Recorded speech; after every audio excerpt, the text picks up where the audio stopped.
last point I wanted to make, I saw the other day the president saying that some of us who are criticizing him, we don't have PhDs and we are not educated. Mheshimiwa Rais, Moi alikuwa na PhD. Moi alitawala akawacha nchi mzuri, vita ilikuwa kidogo, kelele ilikuwa kidogo, hakuna uongo, wizi rasilimali ilikuwa, lakini sasa imepitia. If you have a PhD, then people in your country should not steal public money.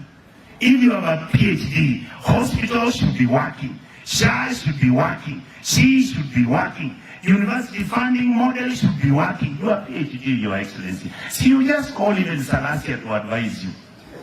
He said the other day, there are things he can tell you.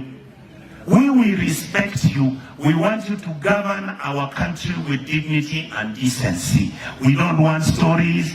Don't kill people. Don't abduct children. Now, if I find my son wearing my shoes in the house, I beat him. He's trying the shoes. Sasa hawa vijana wadoa wakitengeneza jeneza ati wananiweka mimi. Kwani nini? I'll die anyway.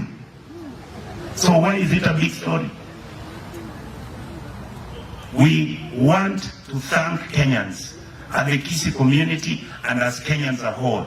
Let us look people of goodwill, people who want to change our country so that Kenya becomes a fair, equitable, reasonable country which takes care of our women, takes care of people with disability, takes care of young children, takes